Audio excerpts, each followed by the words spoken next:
ملک کو سیاسی بحران سے نکالنا ہوگا، درپیش مشکلات میں اختلافات لے کر نہیں چل سکتے، مسائل کے حل کے لیے بامانی مذاکرات ضروری ہیں۔ صدر مملکت آصف علی زرداری کا پارلیمنٹ کے مشترکہ اجلاس سے خطاب،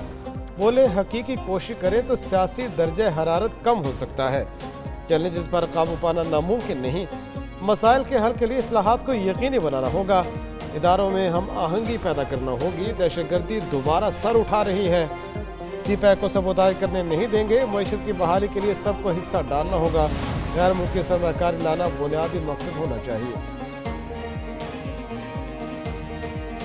صدر مملکت کا پارلیمنٹ کے مشترکہ اجلاس سے خطاب، اپوزیشن کی شدید ہنگامہ رہی، اپوزیشن ارکان نے بانی پی ٹی آئی کی تصاویر اٹھا رکھی تھیں،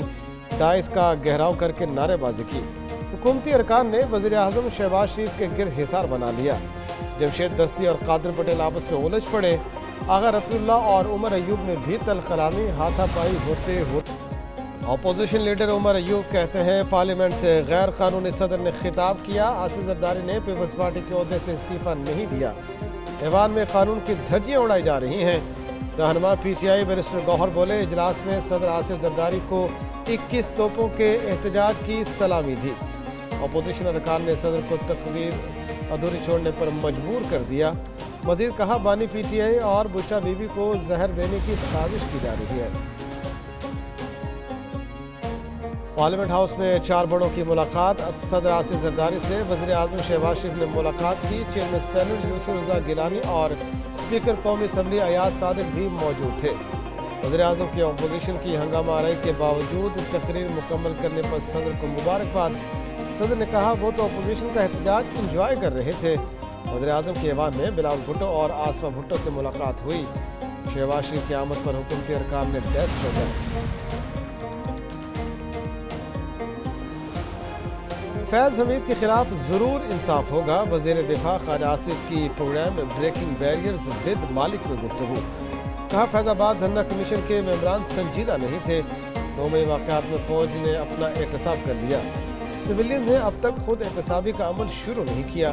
9 مئی میں ملوث لوگوں کے خلاف ابھی تک سخت کارروائی نہیں ہوئی،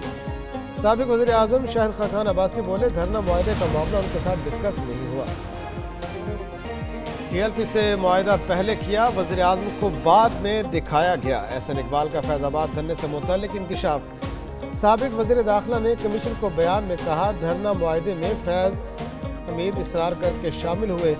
شاہد خاقان نے معاہدہ دیکھا تو اعتراض کیا، ان کو وزیر قانون کے استعفے اور فیض حمید کے معاہدے میں نام پر اعتراض تھا، انہیں بتایا گیا معاہدہ تو ہو چکا، معاہدے کے بعد شاہد خاقان اور شہباز شریف میں تلخ کلامی ہوئی،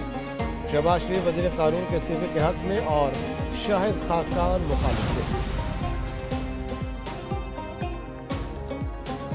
وزیر خزانہ محمد اورنگزیب کا دورہ واشنگٹن، ملاقاتوں کا سلسلہ جاری، محمد اورنگزیب کی سعودی فنڈ فار ڈیولپمنٹ کے سی ای او سلطان عبد الرحمن المرشد سے ملاقات، دورہ سعودی عرب اور پاکستان آنے والے سعودی وفد کے بارے میں بریفنگ، دیا میر بھاشا ڈیم اور N25 کی فنڈنگ پر تبادلہ خیال، وزیر خزانہ محمد اورنگزیب نے آگاہ کیا کہ پاکستان سرمایہ کاری کے قابل عمل منصوبے پیش کرے گا۔ معاشی چیلنجز سے نمٹنے کے لیے پاکستان اقتصادی اصلاحات کو ترجیح دے، ترجمان امریکی محکمہ خارجہ ویدانت پٹیل کا کہنا ہے چیلنجز سے نمٹنے کے لیے پاکستان کے ساتھ شراکت داری ہے۔ پاکستانی وزیر خزانہ نے محکمہ خارجہ کے اعلیٰ عہدیداروں سے ملاقات کی، ویدانت پٹیل سے سعودی وفد اور ایرانی صدر کے ممکنہ دورہ پاکستان پر سوال، ترجمان امریکی محکمہ خارجہ نے جواب دیا، دوروں پر بیان ان ملکوں کی لیڈرشپ پر چھوڑتا ہوں، ایران کا عمل فلسطینیوں کے مفاد میں نہیں۔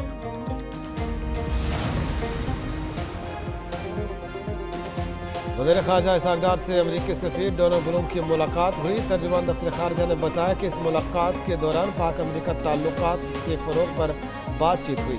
اس کے علاوہ علاقائی اور خطے کی صورتحال پر بھی تبادلہ خیال کیا گیا۔